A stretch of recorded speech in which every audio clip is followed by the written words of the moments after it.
the next, and that kind of in and out of the lineup thing he was working. But I thought he played very well in the game the other night. Look, I'm not surprised here. Nathan Rourke's 27 years old, so he's not a kid anymore. He's right in the heart of his prime. And look, when you come back from the National Football League in midseason, there's not much of a history of guys like really coming back and lighting it up the second half of the year. I mean, there were three prominent players that came back from the NFL last year. Matthew Betts came back from the Detroit Lions, BC Lions last year, didn't have a great second half. Austin Mack came back from the Atlanta Falcons to Montreal, the receiver. He didn't have a great second half, and neither did Nathan Rourke. And look, I don't know this, but I'm going to speculate that, like, Nathan Rourke's a kid who grew up in Oakville, dreaming of playing in the National Football League. And, he got himself there. And once you get there in the kind of position he was in as a free agent coming out of the CFL, you need some things to break your way. I mean, it's just the way it is. Like, if Brock Purdy hadn't had everybody fall down in front of him in San Francisco, we wouldn't know who he is. I mean, they just don't make way for seventh-round picks or free agent quarterbacks. You kind of just need things to fall in your direction to get an opportunity. It never really did for Nathan. And look, I'm sure processing the end of that NFL dream, and I don't want to say it's over for him in the NFL, but the odds are unlikely that he ends up going back. It's just the longer you're here, the older you get, the less opportunity there is to make that jump. So I'm sure that was something that just emotionally was tough for him to process last year, but he's reset himself. I thought he looked kind of burned out at the end of last year, but he's really reset himself this offseason. The Lions are a bit of a work in progress, but I don't think Nathan Rourke is. I think, look, if he's the outstanding player at the end of this year, I will not be surprised at all. And I think he's going to have a very, good season and a long career in the CFL. He really looks like the guy that we saw in 2022 before he went to Jacksonville. Dave, as you know, the Elks turned to some of their alumni to fill some important positions in their organization, including GM and president. Got a new coach. Everything's changed. Are you seeing enough traction? This team is, going to maybe find a different path into the second half.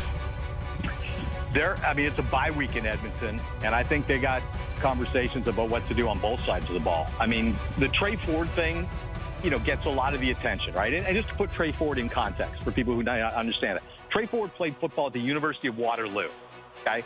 In the last 50 years, the number of U-Sport quarterbacks who have been handed the keys to an offense, like not as a fill-in duty, but like, you're our guy out of the gate, number one, he's in.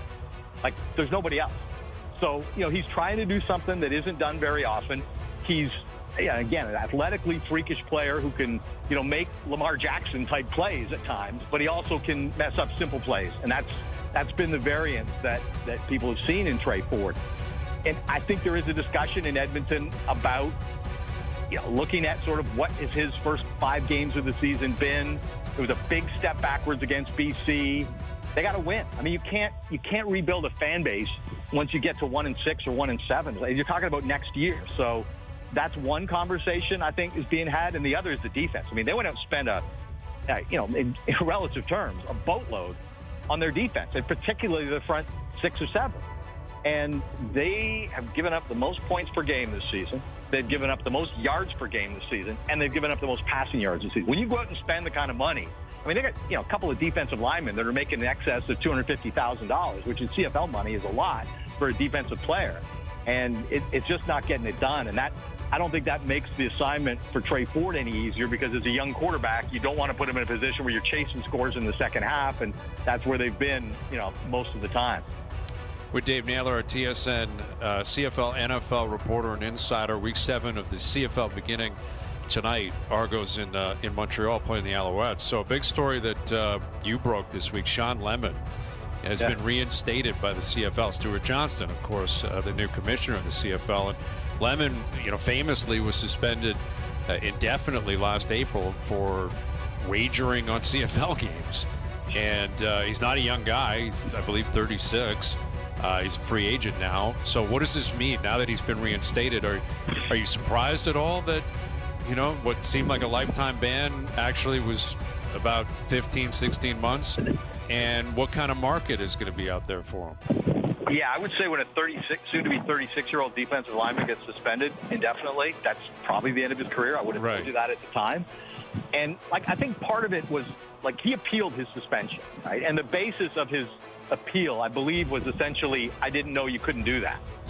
And I didn't know you couldn't do that. Was that wrong? Was that wrong, me wagering on games? or nobody formally told me you can't do that. That was essentially his argument, right? What a case. And actually, he went and got independent representation for that. The CFLPA did not represent him in his appeal, which is pretty unusual for a guy to go outside the union and make that argument. So, look, I know the league office was not happy that he appealed, and maybe the fact that there's a new commissioner made this more possible. I think there was also a more contrite version of Sean Lemon in this case, taking counseling, accepting counseling, not talking about the arguments that he made, a year ago. But he lives in Montreal year-round. From my understanding, the Alouettes lobbied on his behalf in the background here. And they do have a degree of interest. I'm kind of surprised they haven't signed him we got a little while before we get to kickoff, because here's the other element of the story. He has a 2-game suspension for testing positive for a banned substance. So once he does no one told him that was illegal, though, Dave. No, to be fair to Sean, he wasn't aware that he couldn't do that. Anyway, if they sign him in about the next hour, I think they can work off one of his 2-game suspensions tonight. Right. But he'll be on the practice roster a few weeks anyway. But look, I think it comes down to precedent, right? If you look at other leagues, he didn't bet against his team. He bet on his team. It was, I think, one parlay ticket where he played like a Hamilton Tiger Cat money line and a Calgary Stampeder +6 for like $100 Canadian on an offshore. So it wasn't like he wasn't throwing games. He didn't have 10 grand on the game. You still can't do it. Right. But ultimately, the league didn't decide it was worth a lifetime ban. Okay, and listen, this is sticky. Like, the integrity of the sport stuff is sticky because everyone's in bed with gambling. Gambling's legal now, at least in the province of Ontario, and I think we all know it's going to be a ripple effect throughout the country at some point, and it certainly is down in the States. So it's a very different world than it used to be. Yet I think, if anything, more than ever, you probably have to be that much more diligent, right, Dave? Because now, people that aren't gambling are really looking at this, wondering what's going on in the sports world. Right? It's a different complexion today than it was 10 years ago. Well, absolutely. And to that point about diligence, and listen, this is a real mystery around the CFL. I've had people from teams call me and say, do you know how they caught him? And I mean, not to tell me, but to ask me. Because here's the thing. Sean Lemon placed that bet with an offshore, right? Not with a licensed book. Right. Right? So you would think, okay, if I find a book somewhere in Asia and place a parlay ticket or Europe, and because I believe the currency that he bet in was euros, so it would have been in Europe somewhere. He bet one parlay ticket on a Tie-Cat and a stamp game, and the league found it. Ooh. That's what's incredible to me, is that the league found that. And you bet in crypto now. You got to hide it in crypto, Dave. Well, somebody from the team called me and said, do you know how they did it? Because I want to know, because I want to scare our young players by telling them, right? Hey, don't try this, because never mind, betting on FanDuel or one of the partners or one of the well-known licensed books. But even if you go to Europe on an unlicensed book,